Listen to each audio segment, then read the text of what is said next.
Caiu, dia de queda na Bolsa hoje. Por que que a Bolsa brasileira caiu? Caiu pela, acho que a nona vez seguida, né? Caído já há algum tempo. Ela tentou até ensaiar uma reação. Eu esperava que fosse um dia de alta. Até coloquei ali no enunciado no meu canal. Subiu, mas não subiu. Não sustentou e caiu. Caiu puxada pelas commodities. Por que que ela ia subir hoje?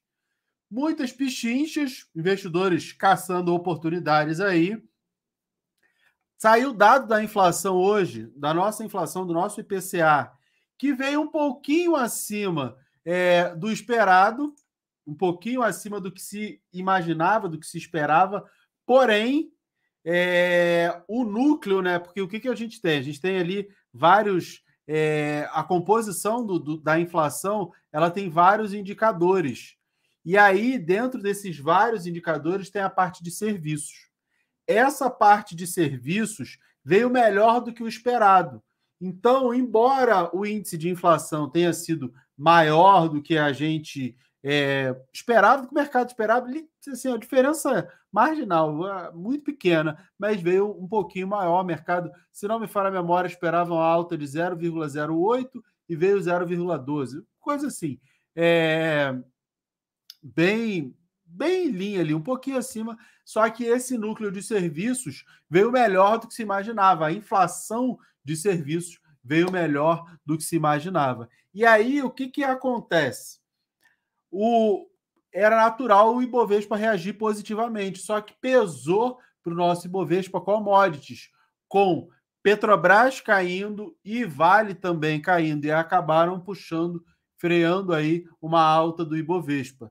Vale caindo por conta das questões lá na China, que a economia chinesa não tem crescido como se esperava, medo de recessão, isso faz toda a parte de, principalmente, construção civil, setor imobiliário lá com grande preocupação até do próprio governo chinês, e aí isso acaba refletindo em Vale.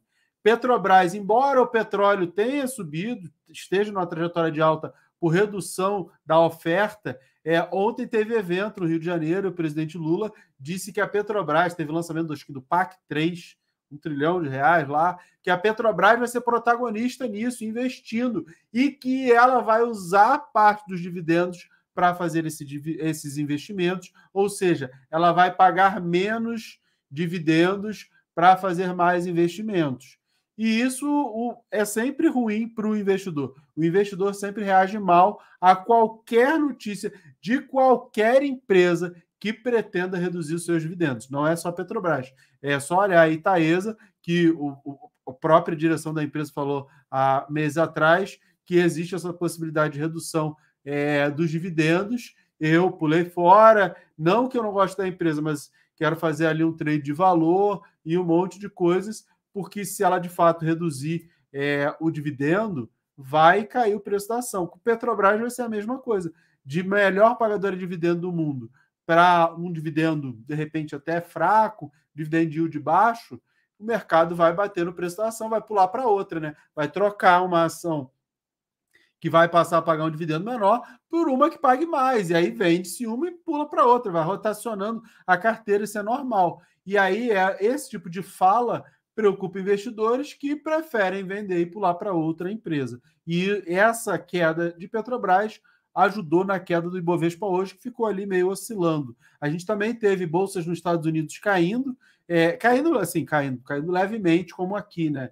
0,4, 0,3, nada de nenhuma queda abrupta, mas refletindo dados da inflação americana, que o mercado, que não foram muito claros esses dados, mistos, só que aí o mercado fica digerindo essa informação e aí uma galera fica apostando, opa, vai ter que o Fed, o Banco Central Americano, vai ter que subir os juros. Opa, não vai subir o juro porque não vai reagir tão mal, vamos precisar de mais dados. Hoje saiu o PPI, ontem saiu o CPI, são dados diferentes é igual aqui, né? Você tem o IPCA, o IGPM, o IGPDI, tem índices diversos, cada um tentando medir ou uma janela, ou um setor, um segmento, alguma coisa mais específica, e aí o mercado, todo dia que sai um dado novo, vai tentando avaliar para tentar antever o que vai acontecer com taxa de juros.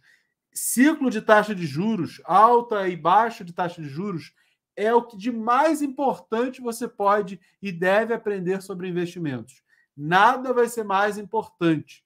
Tanto que tem um livro do Howard Marks, que é Dominando os Ciclos de Mercado, que ele fala desses e de outros ciclos, mas basicamente o maior ciclo que a gente tem é sempre o de taxa de juros. Taxa de juros para cima, isso interfere na rentabilidade da renda fixa, da renda variável, do consumo, do crescimento econômico, de tudo. Taxa de juros para baixo interfere exatamente em tudo. Empresas, renda fixa, renda variável, entender esses ciclos e entender que a economia e o comportamento humano ele é cíclico.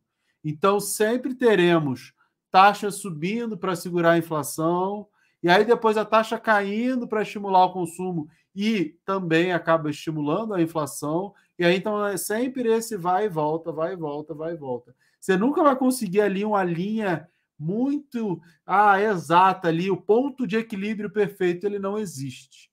O que existe é evolução política e econômica para que esse zigue-zague ele não seja tão amplo. Quando você olha nos Estados Unidos, caramba, a taxa de juros subiu para caramba, está nos níveis históricos dos últimos 40 anos, 5%. Quando você fala em Brasil, vai de 2 a 14, a amplitude é maior. A estabilidade política e econômica ela vai dar uma amplitude menor nessa variação da taxa de juros, em pontos percentuais, que eu digo, não em percentual, mas em pontos percentuais, a gente tende a ter uma variação menor. É só olhar, né? Da criação do Plano Real para cá, a gente já tem uma variação bem menor, olhando as últimas décadas, das taxas de juros. Isso é uma evolução política e econômica que a gente tem. Embora possa não parecer, a gente tem aí uma evolução política e econômica. É porque leva um certo tempo, né? Algumas décadas para a gente ver. E eu vejo, por exemplo, agora a Selic chegou no seu pico da crise mais recente, 13,75. A última crise do governo Dilma foi 14,25. Então a gente tem uma Selic que tem um comportamento de, mesmo nas crises no pico, acaba não sendo tão maior do que o último topo. E aí, se a gente faz topos descendentes, a gente entra numa tendência de baixa. Só que para olhar isso, você tem que pegar uma janela aí muito, muito, muito grande, tá? Mas eu acho que é o mais importante que você possa ter nos investimentos é entender o movimento dos ciclos. Os ciclos de mercado, eles são o mais importante que você possa. Tem algum conselho que eu posso te dar? Entenda que a economia é cíclica e que vai ser sempre os ciclos. E aí você consegue ganhar dinheiro com muita tranquilidade. A maioria não consegue entender isso. Fica sempre numa briga política, porque é o presidente, porque é o ministro, porque é isso, porque é aquilo. E é sempre assim, sempre. Todos os governos, todos os presidentes, a gente sempre tem esse movimento cíclico dos mercados. Mas vamos mostrar o Ibov. Ibovespa aqui, ó, subiu e aí voltou para aquela região de consolidação, né? Tá aí mais andando de lado do que subindo. E tem o título até do vídeo do YouTube da Me Poupe, né? Que a gente tem oportunidades. Oportunidades. Por quê? Aonde está a janela de oportunidades? A gente teve o corte da Selic, o mercado se animou para subir. E o que tem interferido muito na Bolsa nas últimas semanas, principalmente na última semana, fatores externos. Já falei isso no meu canal. Os fatores externos têm interferido na nossa Bolsa.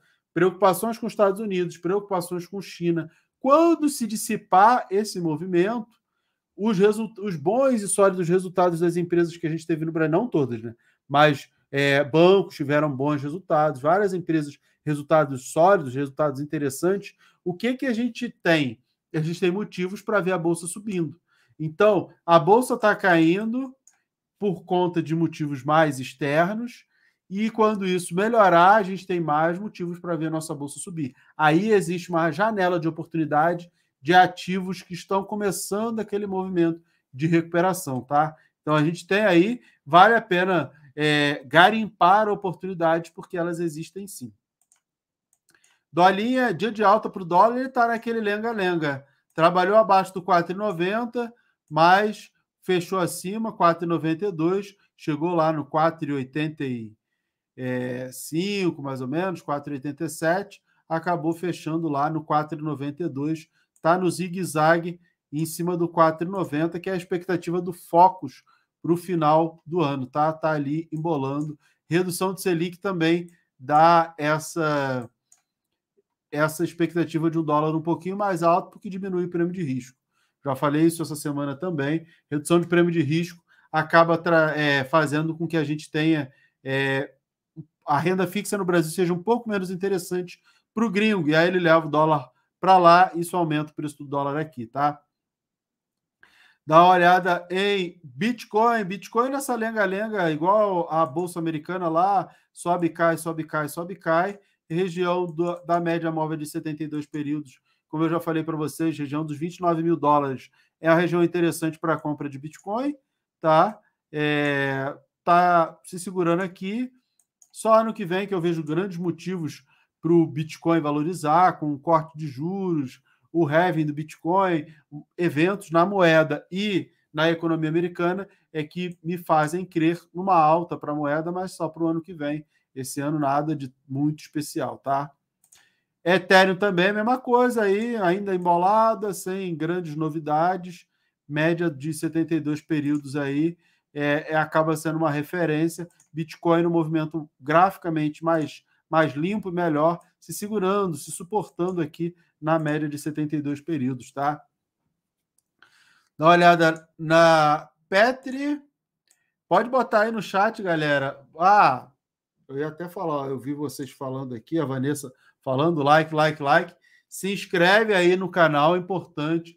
Deem o like, isso fortalece. E, claro, obrigado a quem mandou superchat aí, Beth Gonçalves, porque isso mostra para o YouTube que é muito relevante o conteúdo. Então, toda vez que vocês mandam superchat, o YouTube fala, caramba, é muito relevante, porque isso não é normal. Só quem é muito é que as pessoas mandam superchat. Mas obrigado, Denise, também. Já vou olhar Ferbasa para você, Denise, que mandou um superchat. Obrigado de coração. E, claro, como está passando aí na barrinha, ainda existem algumas vagas para o meu MBA. As aulas começam na segunda-feira. Segunda-feira vai ter uma aula ao vivo de apresentação para a gente bater um papo, se conhecer. Na terça começa o conteúdo. Na segunda já devo dar algum conteúdo. Eu e Eren Cato vamos falar de métodos, já falar de algumas coisas ali. Mais aquela aula para juntar a galera, todo mundo se reorganizar, se assentasse, libera o acesso à plataforma na segunda-feira, e na terça a gente aí já tem conteúdo na veia, e dura um ano esse conteúdo na veia. Vou explicar tudo isso. Ainda existem algumas vagas, essa que provavelmente talvez seja a única turma, muito provavelmente seja a única turma desse MBA, porque eu vou me entregar para fazer esse MBA durante um ano, e eu não tenho nenhum plano de fazer nada parecido, nem antes, nem depois, nem durante. Então, é possível que seja a única turma desse MBA, tá? Mira, você está falando isso porque é marketing? Não, é porque dá muito trabalho. Então, não é algo que justifique. O Minha Carteira número 1, ele tem uma abrangência muito maior, mas eu acabei com ele, tudo bem, né? Então, é apenas a realização de um sonho. Se você tiver a oportunidade financeira, e se você quiser mudar de vida, a oportunidade é agora. O link para você entrar no MBA está aqui na descrição. E vai ter lançamento do meu livro, dia 27 em São Paulo, dia 3 no Rio, aberto ao público. E também, para quem puder ajudar, contribuir votando no IBEST. O professor está concorrendo ao maior influenciador de finanças. Já estou no top 3, mas é uma votação semanal. Preciso que você vote. O link está na descrição no meu canal. A Nath também, você pode votar em mais de uma pessoa, então vota na Nath. A gente está concorrendo, disputando aquela de forma bem amigável para ver quem é o maior, tá? E estamos lá entre os top 3. Beleza? Petrobras, como eu falei, negativa, né? Ficou aqui negativa, mas ainda em tendência de alta, ela só está consolidando aqui em cima, nessa região, está aqui na consolidação, esse movimento aí de Petrobras, tá? Petrobras num movimento de consolidação, provavelmente semana que vem vou montar a Smart Head dela aqui para travar o preço lá em cima, uma vez que eu acho que ele vai cair, tá? É o que eu acho que vai acontecer. Júlia quer o livro autografado de Porto Alegre? Eu vou a Porto Alegre, tá, Júlia? Aí Carol Weber, que é de Porto Alegre, Melissa Nunes, Mel Nunes também vai estar lá. Eu vou fazer em várias cidades, e quando tiver mini mira na cidade, geralmente tem, vão estar lá comigo, para vocês tirarem foto, autografar, tudo isso. Vou correr o país, tá? Então, Petrobras, qual a expectativa de Petrobras? A tendência ainda é de alta, mas como eu falei no giro de ontem, e se você não sabe, não me segue, não acompanha, tem giro todo dia, tá? Todo dia eu faço giro, e aí é só olhar lá no meu canal, eu boto no Telegram, eu boto nos stories do Instagram, participem. E como eu falei ontem, quando o preço fica andando de lado, a média de 72 períodos, ou a média mais longa, né, mais lenta, ela vai se aproximando, né? Porque aqui, como eu estou usando 72 períodos, e o gráfico é diário, é o gráfico diário, eu estou usando os últimos 72 dias úteis ou 72 pregões, que é a linha branca. E aí, se eu tiver aqui 72 barrinhas dessa, a média, essa linha branca, ela vai ficar aqui, né? Porque eu tenho bem mais. Tem mais para cá, por isso que ela ainda está empinando. Mas qual a tendência dessa linha branca? Ela andar de lado, assim. Se a Petrobras continuar assim, ela vai fazer isso. Por que eu estou falando tudo isso? Mira, aonde que eu uso? Que finalidade que tem isso? O que acontece? Se a tendência de um preço, de uma ação, de um ativo, ele é dado pelo cruzamento das médias, é a maneira mais fácil você enxergar e rastrear a tendência. Médias cruzadas para cima, a linha rosa cruza para cima da linha branca, foi o que aconteceu aqui. A linha rosa veio de baixo, cruzou para cima. Para cima da linha branca, o que eu tenho? Uma tendência de alta.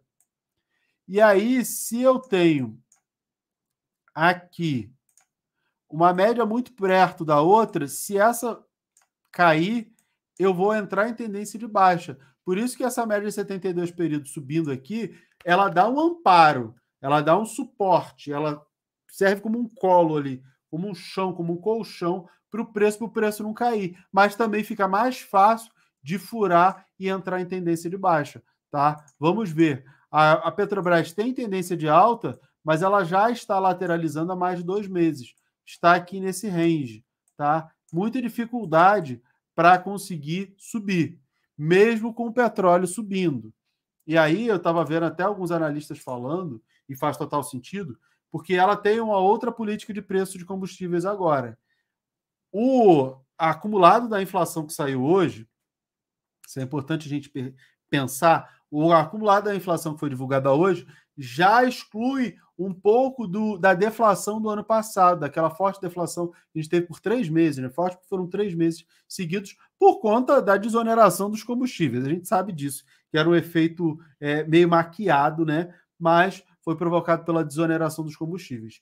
E aí a gente já vai perdendo esse efeito. Por isso que a inflação saiu lá no acumulado de 12 meses de 3,1 para quase 4, 3,9 e pouco, para quase 4, porque a gente deixou de lado uma deflação para ter uma pequena inflação. E aí, o governo não vai ficar repassando alta do petróleo para o preço da gasolina para pressionar ainda mais a inflação. Quem vai absorver essa diferença e esse prejuízo? A companhia. Como é esperado, a gente já viu acontecer no passado. Isso tende a reduzir lucros para a Petrobras. Por isso que, mesmo com o petróleo subindo, a Petrobras não está subindo, ela está apanhando ali. E eu acho que a tendência para os próximos meses para a Petrobras é mais cair. Por isso que eu quero fazer uma nova Smart Head para ela, eu já fiz aqui embaixo, e aí eu quero fazer aqui em cima, porque eu acredito que para os próximos 12 meses a tendência maior é de queda, tá? Depois disso, Vale Vale mais um dia de queda. Falei no giro de ontem que a tendência dela é de baixa, né? Ela tem assim uma tendência mais lateral. Ela está fazendo esse zigue-zague aqui. Então, vamos ser honestos, uma tendência mais lateral. Só que nessa tendência lateral, o que a gente espera é que ela venha para o fundo ali no 64,20.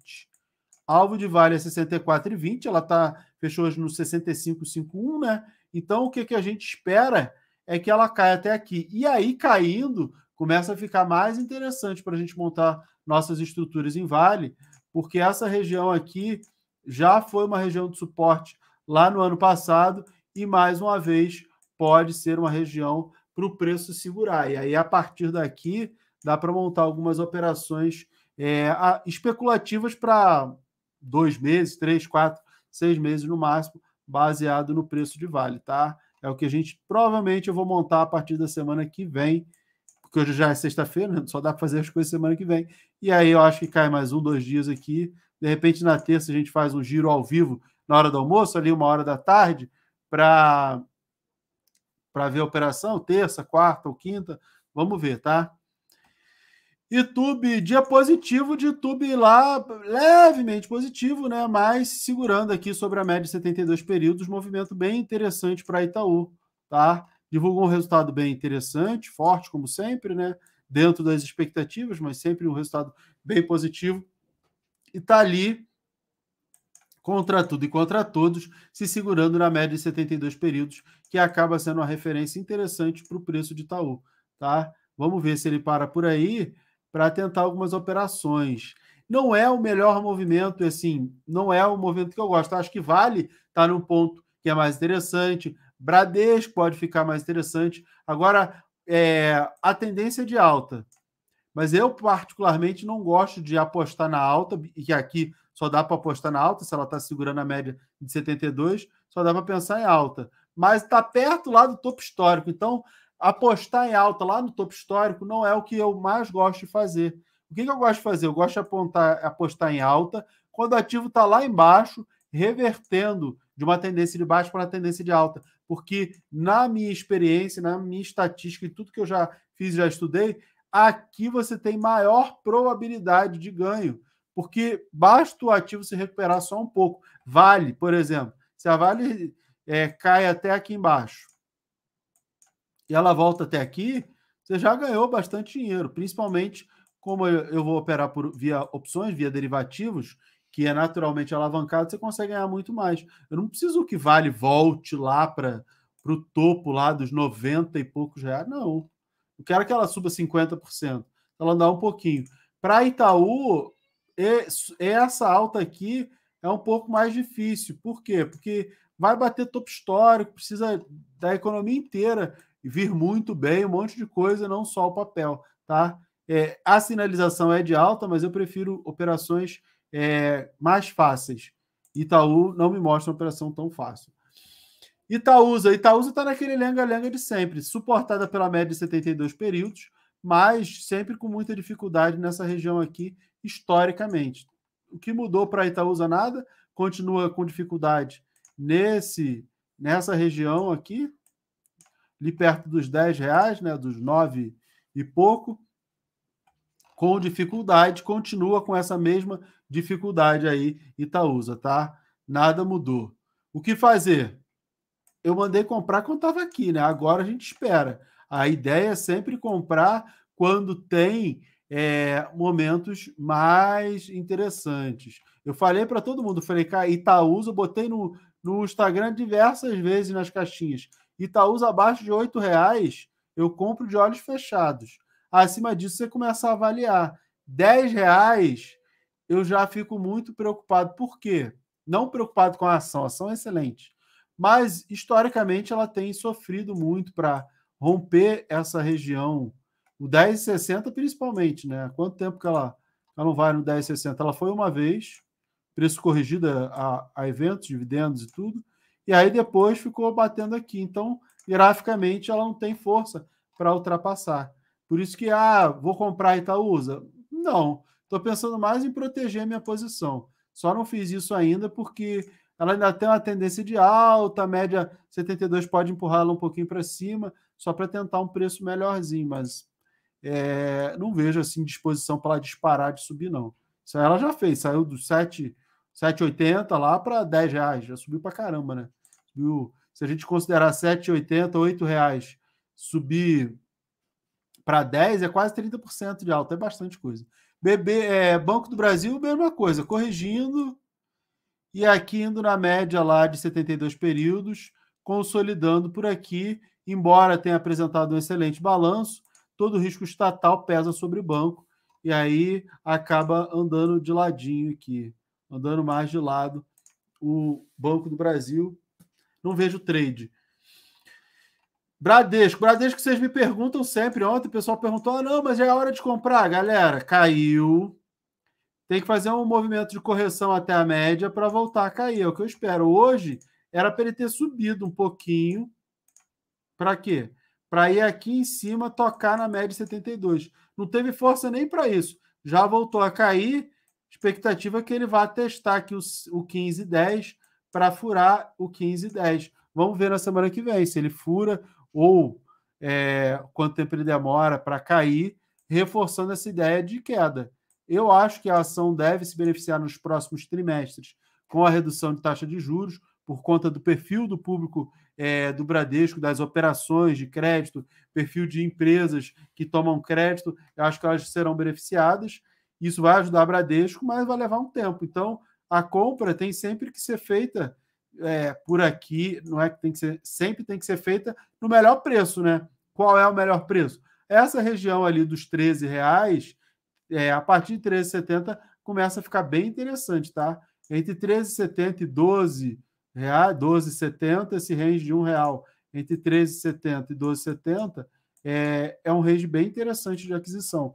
Mas vamos ver se o preço vai lá. Quando eu recomendei, ele estava aqui no ano passado, era 14 e pouquinho, ele chegou lá em cima e agora talvez dê outra oportunidade, tá? Vamos ver. De lá para cá, claro que ele pagou dividendo, mas vamos ver se ele vai dar outra oportunidade. Em bancos, eu estou mais de olho em Bradesco, tá? Esperar ele cair, aí de repente montar alguma operação alavancada. IFIX, mais um dia de alta para o IFIX. Está lá indo em busca dos 3.263 pontos, chegou nos 3.221 essa semana e está indo lá buscar. Lembrando que se a gente pegar a inflação, porque o IFIX chegou nesse topo lá em 2019. Essa foi a pontuação. Agora, se a gente pegar a inflação de 1, 2, 3 anos e meio, 1, 2, 3, aí aqui é meio. 3 anos e meio, 3,5 anos, você vai ver que ainda tem muito. Pega esse valor aqui, joga, sei lá, os 20, mais de 20% que deu de inflação nesse período, você ainda tem um IFIX lá perto, que corrigido a inflação deveria ser lá perto dos 4.000 pontos, tá? Então a gente tem bastante espaço aí para subir 3.800, 3.700 pontos. É o que se espera, o de se esperar se a gente simplesmente jogar a inflação. E por que jogaria a inflação? Porque os contratos de aluguel, os juros, tudo isso meio que faz parte do sistema imobiliário e é natural que em algum momento isso seja repassado aos preços dos aluguéis, essas correções mais fortes e jogue o preço lá para cima. Beleza? A Denise tinha pedido Ferbasa. PESA 4, Ferbasa. Ferbasa caiu bastante hoje, caramba, deu uma queda significativa. Não li nenhuma notícia, mas deu 6,77 de queda hoje. Como é que ficou o gráfico de Ferbasa? Ferbasa já estava meio que em tendência de baixa, né? Aqui, ó, a gente já olha aqui dá uma embolada, aqui ficou mais lateral, mas olhando para mês, então já era mais uma tendência de baixa. Perdeu o fundo aqui, perdeu esse fundo, que era um suporte também. E agora, qual o próximo alvo na queda de Ferbasa? Eu gosto da empresa, tá? O próximo alvo de Ferbasa é 39,09. É bom que fica mais barato para a gente comprar. 39,09 é alvo para Ferbasa. Alvo na queda de Ferbasa, 39,09. Caio também mandou superchat. Obrigado, Caio. O Danilo mandou superchat. Valeu, Danilo. Professor, boa tarde. Para quem entrou em Soma Trade visando swing trade, quando abrir o setup do Mira, agora com essa desvalorização, deve segurar o papel. Caio, trade é trade, tá? O maior erro que você pode cometer num trade é não estopar. Você entrou no papel para fazer um trade. Falei ontem sobre isso. Você entrou no papel para fazer o trade. Aonde era o stop? 10,34. Bateu esse preço, pula fora. Ponto. Trade é trade. Ah, mas aí caiu muito, o que eu faço? Agora eu seguro para longo prazo? Não existe isso. Levar o papel para longo prazo não é trade, é investimento. E aí você não pode transformar o trade em um investimento, a não ser que aquela empresa seja para longo prazo, esteja na sua carteira para longo prazo. E aí você não vai se preocupar em estopar, você está procurando no gráfico apenas um motivo para comprar ela um pouco mais barato, para melhorar. É só isso que você faz quando você usa análise técnica para uma empresa que você quer carregar para longo prazo. Por exemplo, Itaúsa. É minha maior posição em relação a ações, é minha maior posição na carteira. Itaúsa, né? Eu procuro comprar com auxílio do gráfico, mas às vezes se eu comprar um pouco mais caro, não fico chateado porque eu acredito na empresa, não pretendo me desfazer das ações. Não é trade, não é swing trade. O que eu faço ali é só tentar otimizar a minha posição. Agora, se você entra num trade, num ativo, para fazer trade, simplesmente trade, você tem que fazer estopar, já passou a hora do stop. 10,34 foi o stop. No setup, inclusive, diz isso. Não é só o momento de compra. Se der errado, você tem o momento exato do stop. Ensinei isso. Vou ensinar novamente. Vamos trabalhar com isso, inclusive para day trade. No MBA vai ter aula de day trade, a gente fazer as operações ao vivo lá, o Chicão vai fazer comigo, Minimira. Já era para ter pulado fora. E agora? Já era para ter pulado fora. Entendeu? Não tem que ficar segurando prejuízo. Já está R$1 abaixo do que você teria que pular fora. Eu simplesmente pulo fora. O trade deu errado, eu pulo fora e parto para outro. O importante é a relação risco-retorno. Aqui, ó, o retorno era lá em cima e o risco era desse tamanho. Risco pequenininho, acho que era 30 centavos o tamanho do risco. Aí você não faz nada e ao invés de vender aqui, vai vender aqui embaixo.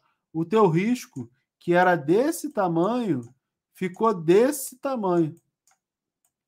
E provavelmente, quando você jogando o alvo, não deve dar nem o 3-1. Está com risco horroroso. Você transformou uma operação com risco-retorno bacana e deu errado. Você ia perder uns 30 e poucos centavos, que eu calculei ontem, para algo que você perdeu R$1 e tal. R$1,30, sei lá, R$1,40, R$1,50. E aí não tem jeito, assim não tem como ganhar dinheiro. O segredo do trade é a relação risco-retorno, tá? Esse é o segredo do trade. BRCR6 cabe trade de valor? Depende, Felipe. Primeira coisa para você fazer trade de valor, tendência. Para fazer um trade de valor, ativo tem que estar em tendência de baixa, entrando em tendência de baixa, tá? Eu não recomendo fazer trade de valor em repique. Então, vamos dar uma olhada. BRSR6 para ver como é que tá. O ativo não tem... Como é que você vai filtrar a tendência? Médias cruzadas para cima, a tendência de alta. Aqui, o ativo fez apenas um movimento de correção para se segurar na média de 72 períodos. Cabe trade de valor? Eu não vejo nenhum motivo. Tá? Estou até conferindo, é BRSR6, é Banrisul mesmo. Não tem trade de valor aqui. Se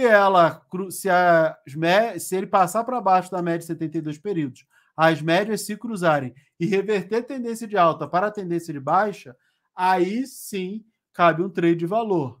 Ah, mas eu acho que vai acontecer. A gente não acha. A gente espera e a gente reage. Se acontecer, aí sim. Até agora, nada indica. O que indica é que ele está indo em direção à média de 72 períodos e tende a se segurar por lá. Não, você não aposta que o ativo vai na média de 72 períodos e vai furar ela direto. A média ela serve como suporte, tá? Então não tem trade de valor em Banrisul. Sanepar subiu 8,27 hoje. Também não vi o motivo, Fábio. Eu vi que um aluno falou lá no MBA, lá no grupo do MBA, o aluno tinha postado, mas eu não corri atrás para ver a informação sobre Sanepar. Posso até procurar para vocês se saiu alguma notícia, mas eu não parei para olhar sobre isso, não. Tá? Se tem alguma coisa sobre Sanepar. Deixa eu ver. SAPR, saiu alguma coisa hoje? Não vi nada de demais, não. Tá? SAPR, Sanepar. Olhando aqui. Não achei nada aqui. Olhando rapidamente aqui, não achei nada sobre Sanepar. Se você sabe o que aconteceu, bota aí nos comentários. Realmente fogueteou. Sanepar subindo 8,52, mas o ativo está em tendência de alta, tá? Médias cruzadas para cima depois de uma longa consolidação, que a gente já havia mostrado 300 vezes. Recomendei, eu particularmente montei posição, eu comprei uns 300 mil reais em Sanepar durante esse período de consolidação e ela subiu. Que ela está fazendo esse movimento já tem bastante tempo, né? Já há 2 anos que ela estava presa aqui e era de se esperar. Era de se esperar esse movimento, não tão forte como no dia de hoje, não parei para olhar notícia, mas com certeza teve alguma notícia, nada acontece assim. Pode ser a questão das concessões lá, de saneamento que ela ganhou, não sei o quê, mas isso já saiu, não foi hoje, essa notícia já existe. Então, o que fazer, Fábio? Se você está posicionado no papel, deixa o trade andar, deixa o papel subir. Se você quer comprar, eu não compraria agora, esperaria um movimento mais corretivo, porque geralmente quando sobe muito forte assim, acaba depois tendo um efeito rebote, o mercado acaba devolvendo boa parte dessa alta, tá? Então eu não faria nada nesse momento. Por enquanto, eu não faria nada, tá? O Franz está falando realmente, o PAC faz sentido. O presidente disse, só que isso foi ontem, né? O anúncio do PAC foi ontem. Por isso que hoje eu não lembro de nada assim que justifique. Porque ontem teve o anúncio do PAC, que vai ter obras em todos os estados, pelo menos a promessa foi essa. Então era mais fácil que isso tivesse acontecido ontem, não hoje, mas pode ser. A única grande diferença, sim. Divulgou resultado ontem, mas eu também não vi nada de estratosférico no resultado de Sanepar para subir, tipo, quase 10% num dia que a bolsa cai, entendeu? Sei lá. Agora, se de repente juntou tudo, né? Sanepar, o resultado, o PAC, não sei o quê, e o conjunto de fatores, pode até ser, mas difícil, tá? Difícil. Mas vamos ver. O conjunto. O importante é que a gente está posicionado no papel, porque sabe que o papel é bom já há bastante tempo. E aí, quando sai alguma notícia assim, beleza, é mais dinheiro que a gente ganha, tá? Mas a gente não, como a gente não opera notícia, aqui, ó, Sanepar 11, que é a Unity, tá lá dentro da consolidação. Ela fez um pivô aqui, ó, que eu já tinha mostrado para vocês. Chegou no 27 e hoje chegou muito perto. Chegou no 20,67 e hoje chegou muito perto do 22,44, que é o segundo alvo da alta. Assim, muito dentro do que a gente já espera desde abril, né? Quando ela montou esse pivôzão bonito aqui, fez o setup bonitinho ali, corrigiu em 38,2 e subiu o setup. O que fazer? Deixa subir. Vai subir até parar de subir, ó. Tem a plaquinha aqui, ó, vai subir, vai cair até parar de cair. é o contrário, é essa plaquinha de cabeça para baixo. Vai subir até parar de subir, deixa ela subir, né? Deixa subir, que é bom que ajuda a nossa carteira. Ajuda a nossa carteira a subir aí. Vocês estão dando like? Vocês estão chamando todo mundo para participar? Hoje a audiência está um pouco fraca, hein? Uma outra coisa, o Tubarão dizendo aqui, a Sanepar divulgou o resultado e o lucro veio 80% acima do mesmo período do ano passado. Esse é o motivo. Não. Não é. O lucro pode vir 300%, 1000% acima do mesmo período do ano anterior. Isso não faz o preço da ação subir. Mira, não, mas por que não? Porque o mercado funciona assim. Os analistas, todo mundo setorista, todo mundo que acaba cobrindo aquela empresa, aquele setor, já tem expectativas sobre o resultado da empresa. Então, o mercado já espera um resultado X. A ação ela pode subir não porque ela divulgou um lucro X, mas porque aquele resultado veio acima das expectativas de mercado. A ação ela sobe quando divulga um resultado apenas se esse resultado foi maior do que se esperava. Se o mercado esperava tipo 90% e o resultado veio a 80% acima do ano anterior, é um resultado ruim e a ação cai. Tá? Não importa o quanto subiu o lucro, o mercado ele vai criando ao longo dos dias, das semanas e dos meses expectativas. Houve reajuste da tarifa. Opa, isso vai impactar no resultado ali no lucro bruto, no EBITDA e, consequentemente, no lucro líquido de tanto. E todos os dias isso é calculado pelas diversas casas de análise. E aí a galera já vai, aumenta o preço-alvo. Eu recebo, por exemplo, do Banco do Brasil todo dia. Tem uma análise, reajustamos nosso preço-alvo. Eu nem opero por lá, eles mandam porque cadastraram meu e-mail no mailing lá. Outras casas de análise também. O Dica de hoje, a VG Research do meu amigo Vicente Guimarães, o Dica do Daniel, que eles vão dar aula no MBA, inclusive.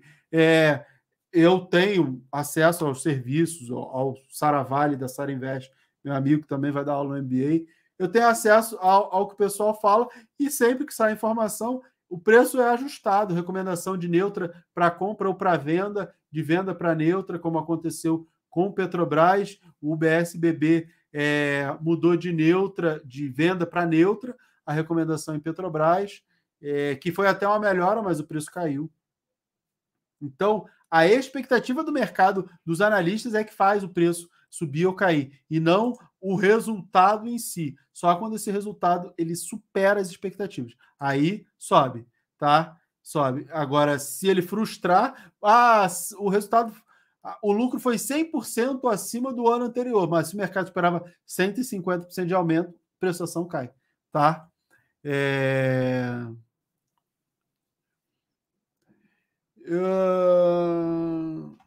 Um comentário interessante, Danilo. A Sanepar ficou parada há 5 anos, aí ela sobe 8%. Não foi por causa do resultado. Porque a gente tem o ativo ali acumulando durante muito tempo. É de se esperar que ele suba. É natural, né? 5 anos ali. Por que não sobe? Por que não vai? Não vai, não vai? Tipo, vi vários memes. Agora começou a andar um pouco mais. É natural a gente ver esses movimentos. É porque 8% no dia realmente é muito movimentado. Alguém pediu Redditor. Por que Redditor está caindo? Eu acho, assim, o balanço de Redditor eu não lembro de cabeça. Eu li alguma coisa, mas de cabeça, de fato, eu não lembro. É porque a temporada de balanço sai um monte de uma vez. E aí não dá para memorizar todos. Mas eu não lembro, não deve ter vindo tão bom assim, porque o preço caiu.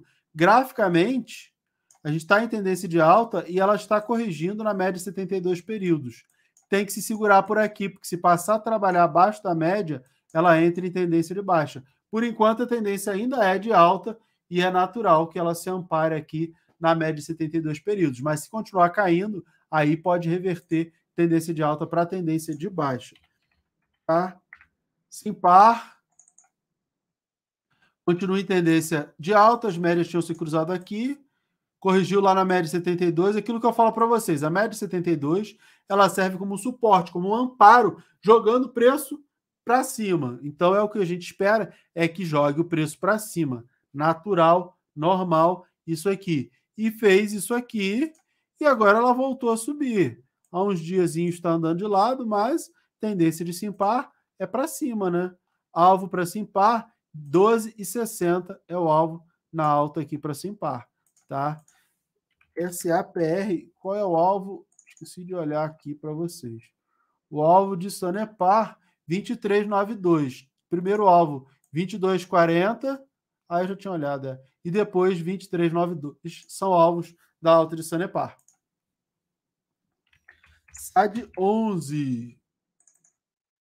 SAD 11 está ali, devagarzinho, deu uma rebolada. E aí, o que aconteceu quando deu essa rebolada aqui? Comprei 250 mil de SAD 11. Foi 300 mil. Quando ele deu essa rebolada aqui, aqui eu comprei. Meu preço médio acho que está R$ 79, 80 reais. Por quê? Porque eu achei que foi exagerado. Aí eu comprei. Estou posicionado aí no ativo, que eu não espero que tenha grandes valorizações, tá? Não espero. Porque eu falei disso ontem.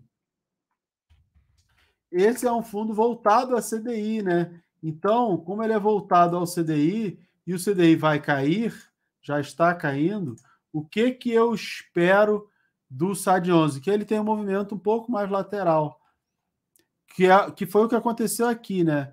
A Selic caiu para caramba, esse período aqui, acho que até aqui, mais ou menos, a Selic caiu, ele meio que... Ele até subiu, o KNCR andou mais de lado. E aí ele subiu quando a Selic subiu, mas quando a Selic cai, a gente tem uma precificação um pouco melhor dos ativos e não cai tanto.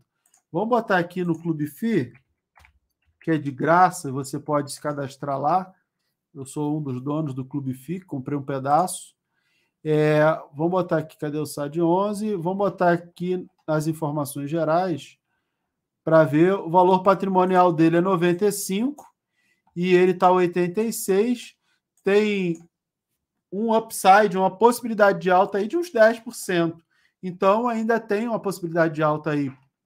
Por que isso? Porque para um fundo imobiliário de papel como o SAD 11, o que a gente espera é que ele volte para o valor patrimonial. Não tem muitos motivos para você não esperar esse retorno. Da mesma maneira que não tem motivos para você esperar que ele ultrapasse muito o valor patrimonial. Subiu, eu tenho uma regrinha que eu ensino para os meus alunos. PVP para fundo de papel acima de 1,1, eu não compro. 1,1 já estou torcendo o nariz. E, assim, já para eu ficar...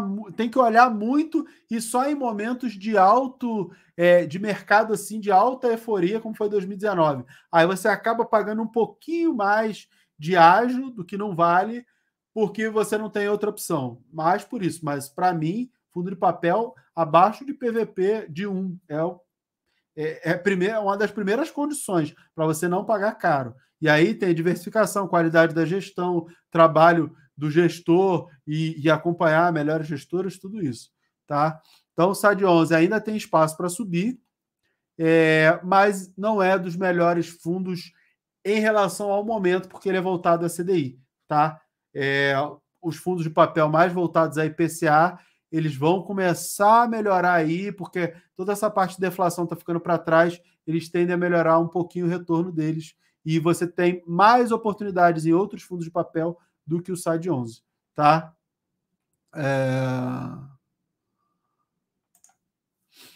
Mais. Eu não olhei todos os ativos que eu prometi, né? Eu tinha prometido vários ativos e não olhei. Faltou o IBR4, deixa eu ver, o IBR3 também. Oi, tá lá na Bacia das Almas, recuperação judicial, divulgou um resultado de não sei quantas centenas de milhões de prejuízo, novamente aumentou o prejuízo, não sei se eram 800 milhões, 300 milhões, uma coisa assim. E aí todo mundo que, não, é barato, é menos de R$1, e se dobrar, se chegar a R$5, aqueles os faraós da internet aí, não, porque vai ficar rico, porque eu comprei tudo de Oi e acho que sumiu todo mundo, ou então quebraram a conta. Não, porque eu vi muita coisa na internet, gente, não, porque eu acompanho, porque eu tô lendo, porque agora vai, porque infracou, porque não sei quem, porque não sei o que lá. Acho que está todo mundo pobre, né? Acho que ficou todo mundo pobre depois disso. Galera, estatisticamente, a maioria das empresas de recuperação judicial não conseguem se recuperar. Entendeu? É tipo assim, você vai jogar na loteria. Estatisticamente, a maioria das pessoas perde. Então você sabe que aquilo ali é uma aposta, não tem nenhuma razão além de ser uma aposta. E aí você quer lá e apostar o seu dinheiro. E aí você bota muito dinheiro. Aí, quando você bota muito, você bota lá o dinheiro num cafezinho, comprou uma ação no fracionário, tá bom. Deixa de tomar um café, a meia dúzia de ações que se perder, perdeu. É isso. Agora, se eu botar um dinheiro significativo, não vejo nenhum motivo, nenhuma inteligência, nada, nenhuma razão para que se faça isso. E a RBR que vocês pediram, esses pedidos estão nos comentários do giro de ontem, tá? Então comentem no giro para que eu possa fazer o giro do dia seguinte. No caso, segunda-feira agora. E a RBR, ele entrou em tendência de alta, né? Entrou direto aqui e agora fazendo uma correção, ele subiu direto e agora fazendo uma correção até a média de 72 períodos. O problema é que ele passou a trabalhar abaixo da média de 72 períodos, e aí, lembra que eu falei que vai puxando a média mais rápida para baixo, e ele está quase revertendo a tendência de alta para a tendência de baixa. Então, os próximos dias é que vão dizer, se continuar caindo aqui, principalmente se romper essa mínima, trabalhar abaixo de 38,22, aí a tendência para IRBR é de queda, tá? Aí ele sai da tendência de alta para tendência de queda. HCTR divulgou, demorou para divulgar, mas divulgou dividendo, que pagou lá 50 centavos, né? HCTR. Vender ou manter? Essa é uma decisão muito pessoal, porque eu não sei qual o seu preço médio em HCTR, eu não sei qual a posição. Uma estratégia simples é não reinvestir os dividendos. Quando você não reinveste os dividendos em um fundo imobiliário, você naturalmente desidrata ele. Ele vai perdendo valor pelo não reinvestimento e se você não tem novo investimento. Se ele não é relevante na sua carteira, eu não faria nada. Deixa ele lá, aporta só nos outros, porque naturalmente você já está reduzindo a posição nele. Tá? Ele vai pagar lá o seu dividendo, pagou o dividendo, está pagando. Você pega esse dividendo, ou você usa, ou investe em outro ativo, o preço vai ser sempre ajustado, que é esse gráfico que eu estou usando aqui. E aí ele vai perdendo valor ao longo do tempo. Todo fundo imobiliário, principalmente de papel, como a HCTR, uma carteira de fundo imobiliário, eu digo que você tem que reinvestir mais ou menos os 30% a 40% do dividendo para deixar a carteira ali saudável e continuar crescendo. E o motivo disso é porque o payout dos fundos imobiliários é de 95%, né? Eles são obrigados a distribuir no mínimo 95% em dividendos. Por isso que, para fazer o efeito juros sobre juros, aquele bola de neve, você tem que tirar do seu bolso parte do dividendo para recompor o fundo imobiliário. Isso é normal. É uma característica do ativo. E se você não faz, isso é o que eu digo, 30%, 40% para uma carteira diversificada. Em fundos de papel, isso aí é 50%, 60%, porque eles naturalmente distribuem o juro. Então, ele distribui uma parte dele em dividendos, que são os juros, né? É o principal mais juro, é o que compõe o fundo imobiliário. Ele distribui o juro, então ele precisa de um reinvestimento no nível mais alto. Home, alguém tinha perguntado, acho que no grupo de alunos, sobre Home. Home reverteu tendência de baixa, tendência de alta para a tendência de baixa. Vamos ver se já perdeu aqui.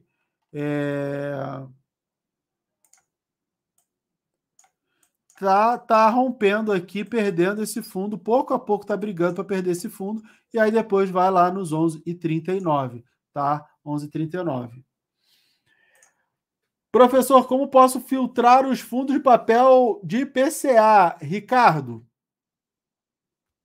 não conheço nenhuma ferramenta gratuita. Eu criei, inclusive essa ferramenta vai para dentro da comunidade Mira, tá? Para você, no meu canal do Professor Mira, tem o link para você abrir conta na Alten, porque a comunidade é uma exclusividade para quem tem conta na Alten, porque a Alten foi criada justamente para atender a família, atender todo mundo, e a Alten que suporta os custos da criação da comunidade, e lá dentro vai ter essa ferramenta. A gente está desenvolvendo um monte de coisa esse mês lá para estrear na comunidade, e aí vai ter essa ferramenta. Gratuitamente, eu não conheço, porque você tem que ficar olhando composição da carteira dos fundos imobiliários, dá um trabalho danado. Então, ou você faz na mão, como eu ensino para os meus alunos, ou não tem outro jeito, porque não tem nenhuma ferramenta que te mostre todos os fundos imobiliários por indicador para que você possa filtrar aqueles que têm mais IPCA, mais voltados para IPCA, mais voltados para CDI. Não tem nenhuma ferramenta, nenhum indicador que eu conheça, não, tá? Pelo menos eu não lembro. Eu acho que de fato não tem, tá? CBAV3. CBA. O que eu espero para ela? Vai cair até parar de cair. É isso, tá? Por quê? Porque as médias estão cruzadas para baixo, o que eu tenho tendência de baixa. Agora o papel está andando até mais de lado, mas chega perto da média de 72 e cai. E aí a média de 72, uma coisa mágica que eu vou falar para vocês, ela é uma média. E aí é a média dos termos.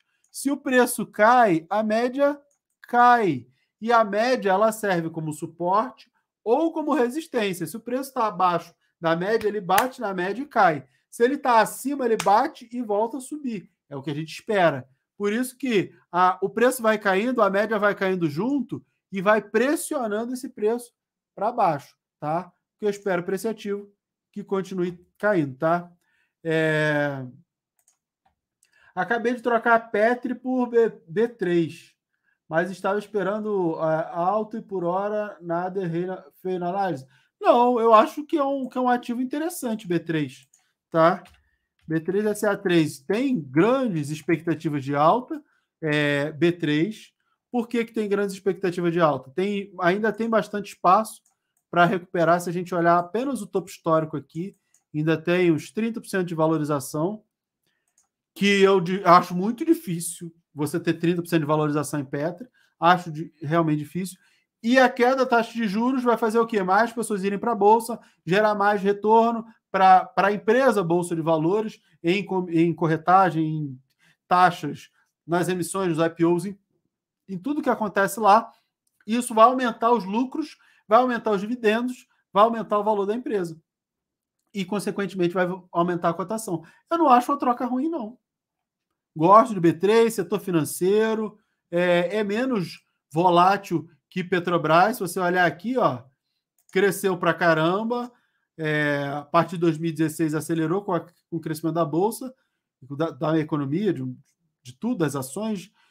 Até 2016, na época de crise, ficou no zigue-zague, depois subiu. Aí subiu. Aí agora, zigue-zague também, com espaço para subir novamente. Entendeu? Mesmo com a alta de Selic, ficou em zigue-zague. Então, é um papel bem resiliente se a gente olha no longo prazo. Eu tenho posição montada aqui, ó, na região dos 12 e pouco, 12 ou 13, sei lá, acho que por aqui ou por aqui, um dos dois, eu não lembro. Mas eu tenho a posição montada no papel, gosto. Inclusive, o meu trabalho de disseminar a educação financeira, principalmente voltada à Bolsa de Valores, contribui muito, porque aumenta a base de cliente da B3. Por isso que eu tenho ações da B3, que já que eu trabalho para ajudar essa empresa e eu não tenho nenhum vínculo com ela, pelo menos ações, né? Pelo menos isso. Mudei JHSF para o Carrefour. Eu acho interessante. Ambas têm bom potencial para valorização. Ambas têm. Você está ali surfando o ciclo do varejo.